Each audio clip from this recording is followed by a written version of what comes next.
Did you know that having intuition can reduce stress? Well, it can. And today I'm going to be talking to Stuart Kerslake about this.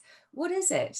And how do you know you've got it? And if you haven't got it, how do you get some? But before I do that, I'm going to ask Stuart what stresses him out on a day-to-day basis.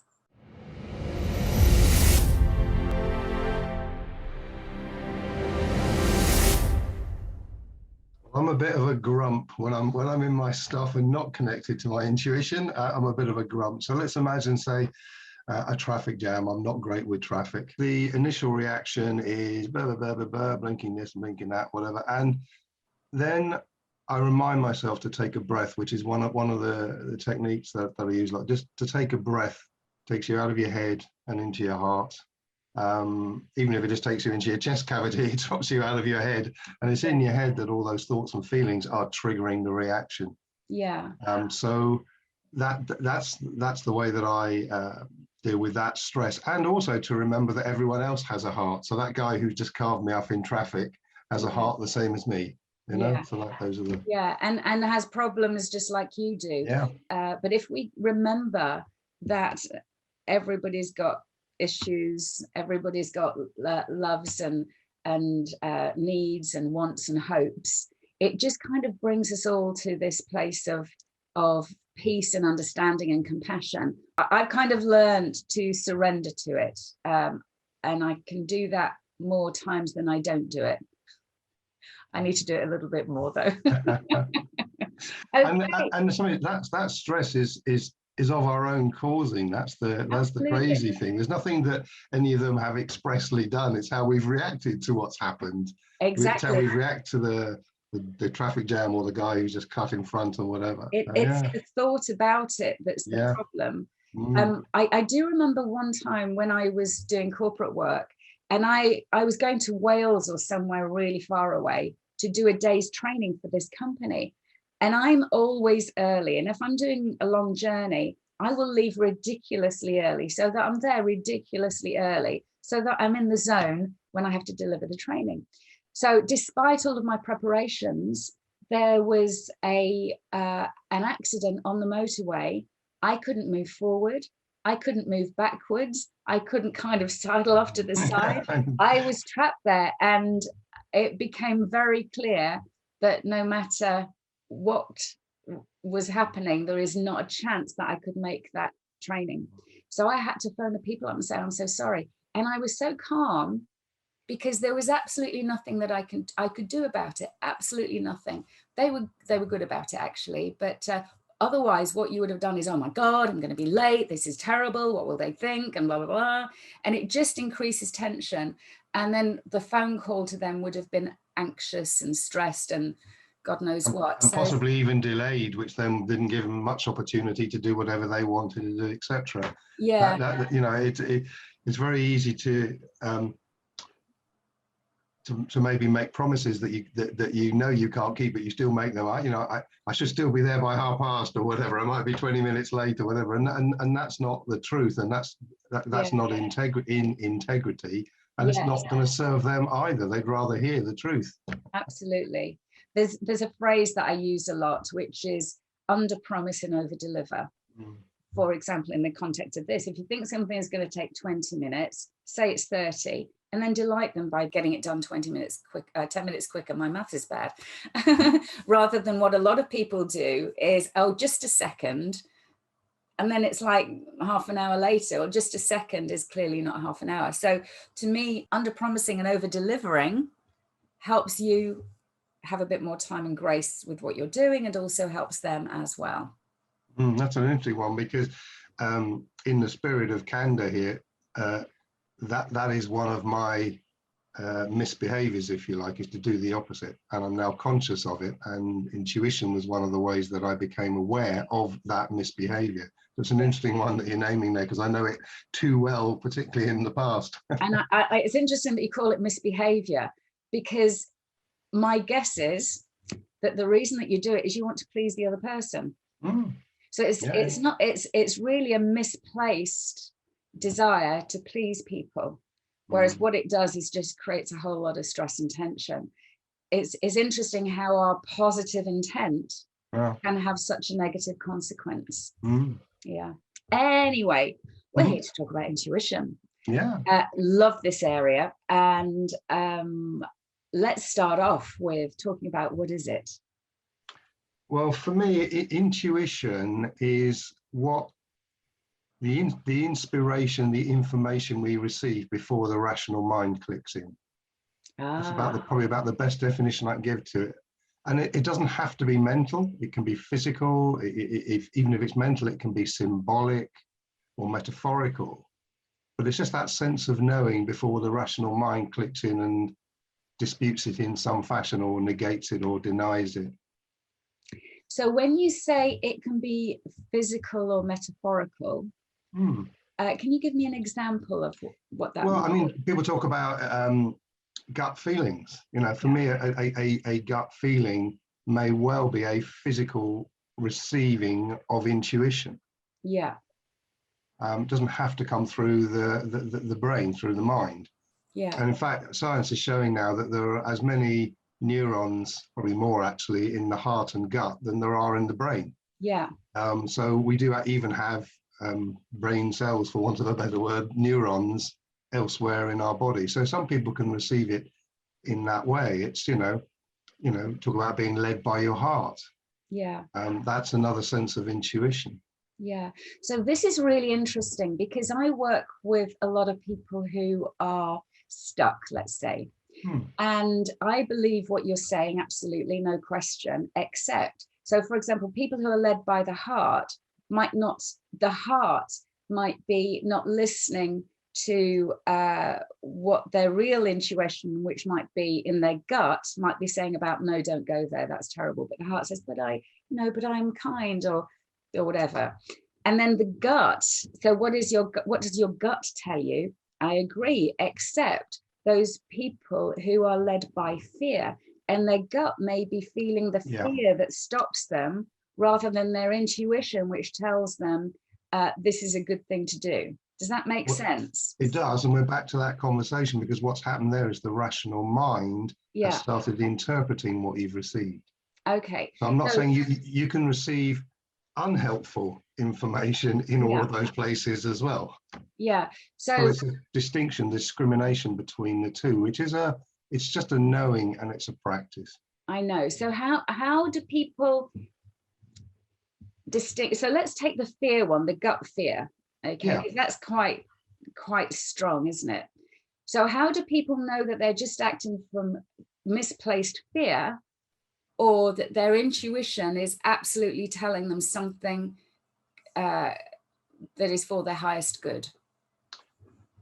Well, for me, there's a few stages that I do to tune into that, to connect to that, to see with my knowing. But the more I practice it, the more I differentiate between the two. Without going too esoteric, we have this kind of our intuition, which is a connection to oneness, if you like, to everything that's out there.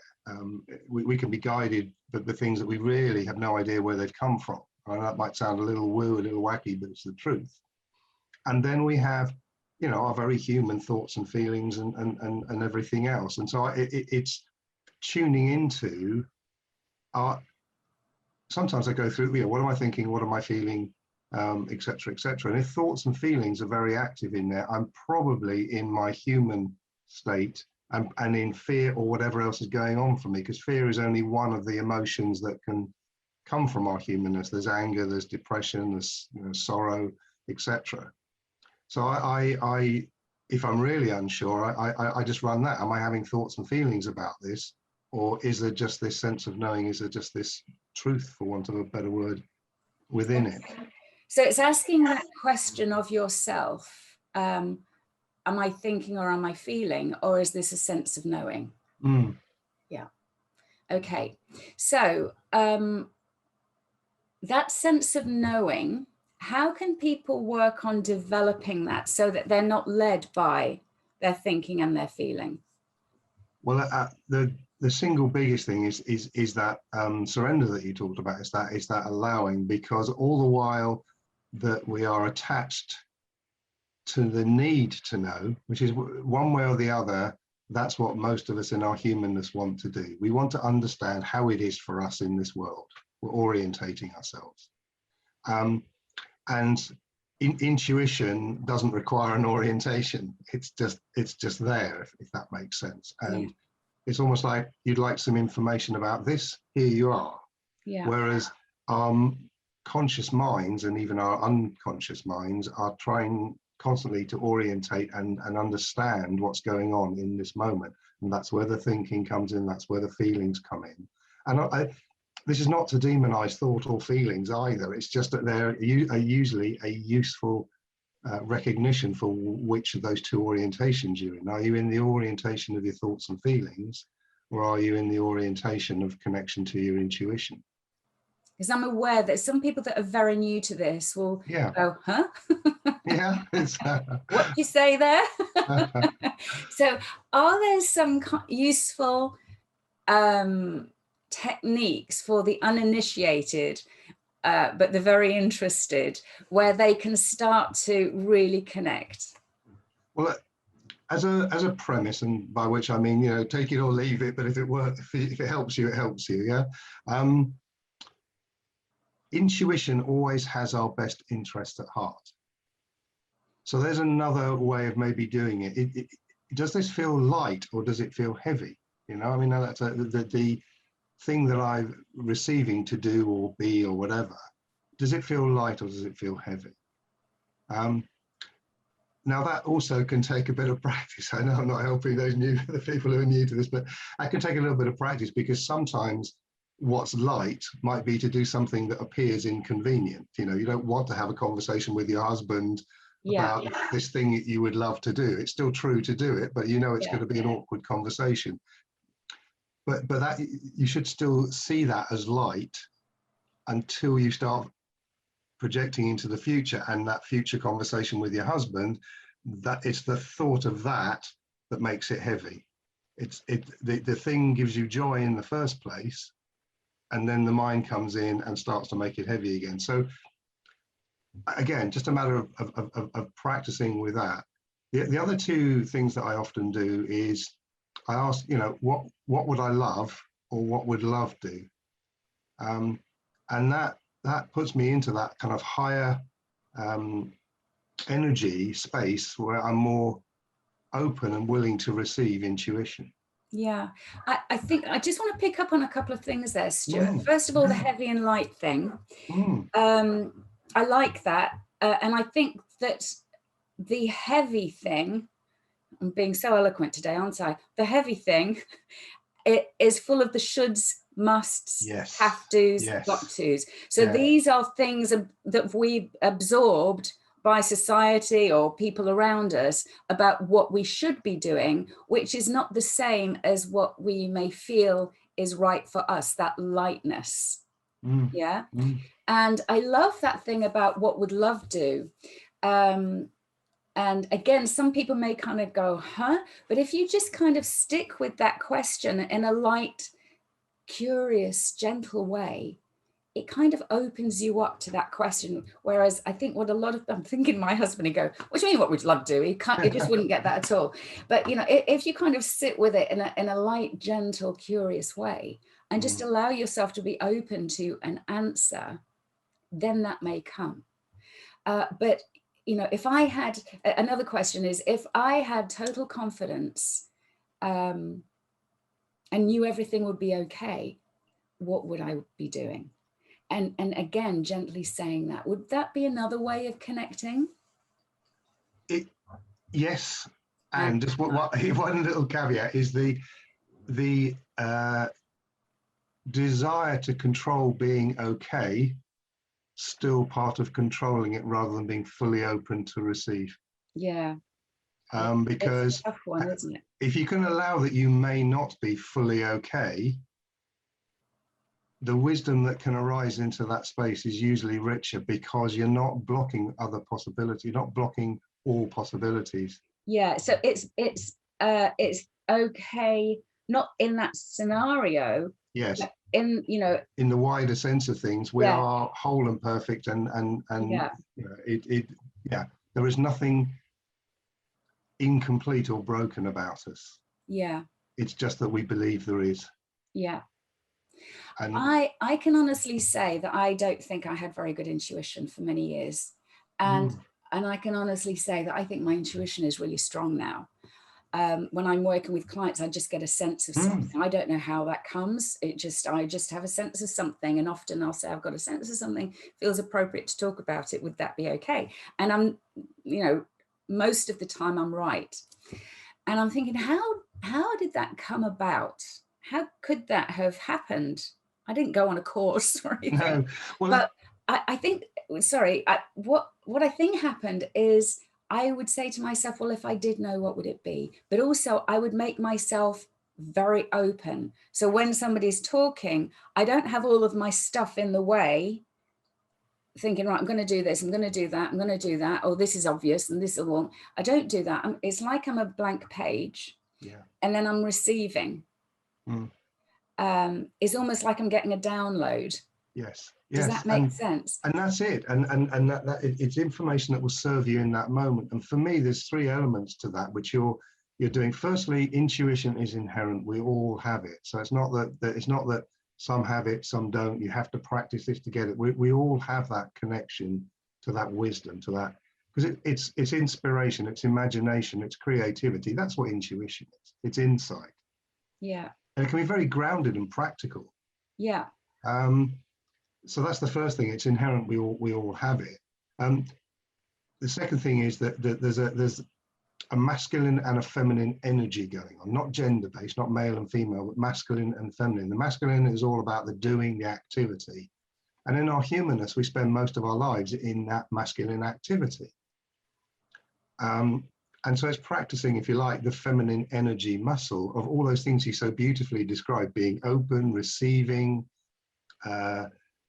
allowing possibility, the surrender you talked about earlier. They're all the feminine elements that then make the whole, the kind of the yin and the yang, if you like, of the masculine and feminine. Because as a process, it's often something's happening, masculine. You wish to receive some intuition, so you go into that open space of receiving, you receive some wisdom, and then you do something with it. You go back into the masculine. It usually the reason for receiving it is that there's something to do or be, So it's that beautiful dance between the masculine, the feminine, and the masculine again. But we spend so much of our lives nowadays in that masculine energy of always on, doing, that we've kind of switched off the receiver for our intuition to be able to flow into that space. It is very, very interesting, isn't it? So it's receiver being able to flow into that space. And I think what I observe in people is, as you say, we're just kind of in that do. And when you're not doing, you're having fun with friends. So or hopefully anyway, but nobody's actually just not nobody. Few people are actually just being, and you need that balance, don't you, to be able to receive. Yeah. And it doesn't have to be to the exclusion of any of the fun or even the busyness of business, or your job or whatever it is. It's because they're both there. It's just that we are so attuned to the masculine, whatever gender we are, and we've kind of lost our connection to the feminine to that degree. Yeah. It's almost like a radio, we're not tuning the radio into Intuition FM, we're in the activity of the doing. Yeah. So, if I was to summarize this, it sounds to me like gently asking yourself the right questions and just feeling open to whatever comes would be the bullet point. Would that be a good way of putting it? It would. It's allowing. It's allowing, which is not condoning. Yeah. Very different energy. It's that surrender that you talked about. Yeah. What's possible in this space? Yeah. That's the kind of thing. Because when you ask those questions, that's when intuition can flow just kind of naturally, because you're saying, "Oh, I know the answer to that one," and it gives us the information. So. and it's about, I guess it's about intuition comes, I believe, from oneness, however you want to define that, whether that's source, God, the universe, something. There is something larger than just us, if you like, and in that space we can draw down. Everything is there. Yeah. You know. So if we're clear about what we would love, I'm back to that word again, but it is. I really do ask that question. What would I love in this moment? You know, when I'm being carved up by that guy in the traffic, what would I love? I like that question, because I was a bit worried about something else you just said, because, and I can't remember exactly what it was, but to me, with some of my clients, they would be, well, it was the what's possible question. Well, it's possible that somebody may jump out and kill me. Yes, you know, they would go straight to that place. And getting out of that habit can be very difficult for somebody who's got a lot of fear and anxiety. But what would I love kind of is an opening question, isn't it? And for somebody who has that level of fear and anxiety, may need, I mean, they would need to be working with somebody really, but when you ask that question, there is a softness about it. There is an openness, a curiosity, a gentleness about it, which makes it all that bit easier. Yeah, and also, you know, I've had clients who are very fear orientated, and I've mentioned there are other emotions that drive us as well, who are very fear orientated. Often the only safe place they perceive is in their heads. And the recognizing that all possibilities are possible has actually been a comfort, bizarrely as it may appear, because if everything's possible, I don't have to control things anymore. I don't have to be in such fear of what might happen that I'm controlling my life and everyone around me, and that's been a release for them. So, you know, I hear you that if you're really in the depths of it, it's not going to seem quite so possible. But I would just share that, because for some people, that recognizing that they're trying to juggle mist, you know, they're trying to control the entire world, and the recognition that actually there are things outside of my control can be cathartic. I guess it depends where people are in their journey. And this brings us to the serenity prayer. Grant me the serenity to accept the things I cannot change, the courage to change the things I can, and the wisdom to know the difference. So there's a kind of like acceptance of, you know, things that are happening outside of me that I can't control. It's not my job to control, and I simply have to be at peace with it. And do what I can to make it as right for myself as possible, knowing that it is what it is. And I would just caveat that if you took the wisdom in that beautiful, beautiful prayer to be intuitive, that brings us nicely around to the topic, if you like, because that's what it is: the wisdom, the discretion, the discernment, the inspiration, the insight to know the difference. It's a different level. So we've kind of alluded to a lot of things around stress. Let's be explicit about how being in touch and with and honoring your intuition can help you reduce stress. Well, I have to come at it from my perspective, if I can, because I hold everyone in their power, that we are all magnificent, whole, perfect creations, except when we move into our very human thoughts, feelings, definitions, assumptions, etc. So from my perspective, as a premise, we create our stress. We didn't create the thing that triggered it necessarily, but we create our own stress, because the stress comes from the thoughts and feelings we attach to it. Yeah, we fuel it, don't we? We fuel it, exactly. So the incident that happened may or may not have been of our creation, and then we make up what it means about us. Yeah. From this sense of incompleteness in some fashion, yeah? So the world is scary, I'm not enough, or whatever it is. We start to have these thoughts, feelings, and definitions. Yeah. And it's those that cause the suffering, those that cause the stress. Yeah. Yeah. Inherent in the incident may be some pain and discomfort, but the stress and the suffering come from when we start loading thoughts and feelings on top of it. Yeah.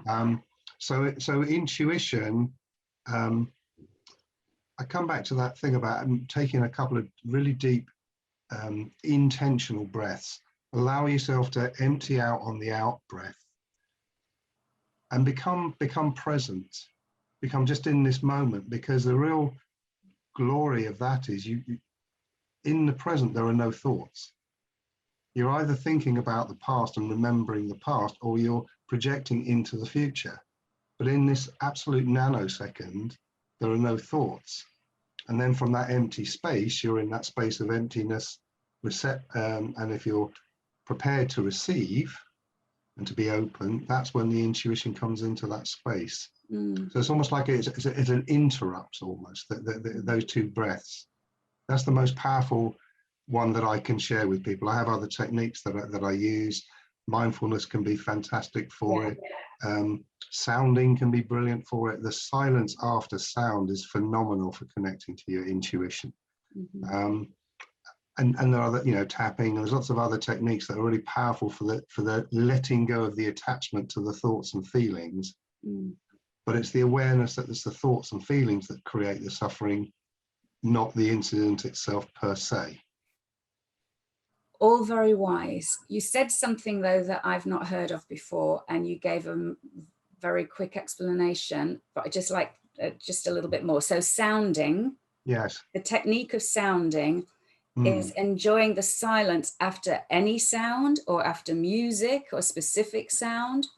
Well, it actually could be during the sounding. I mean, I work with a fabulous woman who does sounding to release blocks, to release either to connect to something that you would love to create, or to allow a letting go of something that's blocking you.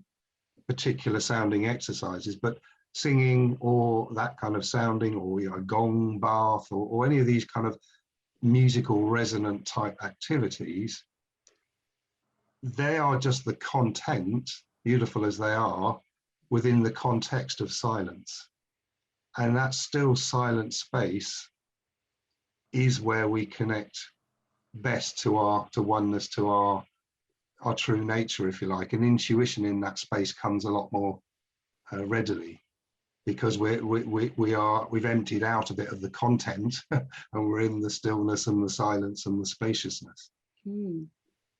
Wow, I never heard of that. I have had a gong bath though. It's very interesting, isn't it? Yeah. And that the release from that, just while it's happening, is fantastic as well. So it's both. You're getting a double whammy, as they say. You're getting the vibration and the silence afterwards. Yeah, it's very interesting.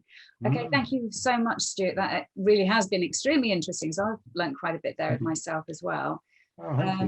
So I always ask my guests if they have a book that they've read that they found enlightening, and if somebody else might find that too, if they could share it. So you've got one in mind, haven't you?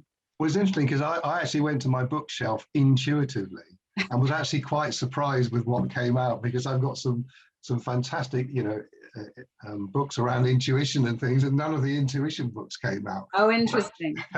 What came out was the Pocket Book of Blessings. So I don't know if you can see that. Oh, lovely. The Pocket Book of Blessings, which is just, you open it out and allow whatever falls to be your wisdom. So we could never learn to be brave and patient if there were only joy in the world. Yeah. That's Helen Keller. Oh, I love Helen Keller. This is so wise. Yeah. Well, this is interesting when we're talking about stress. I've opened the section is called Blessings in Adversity. So perfect.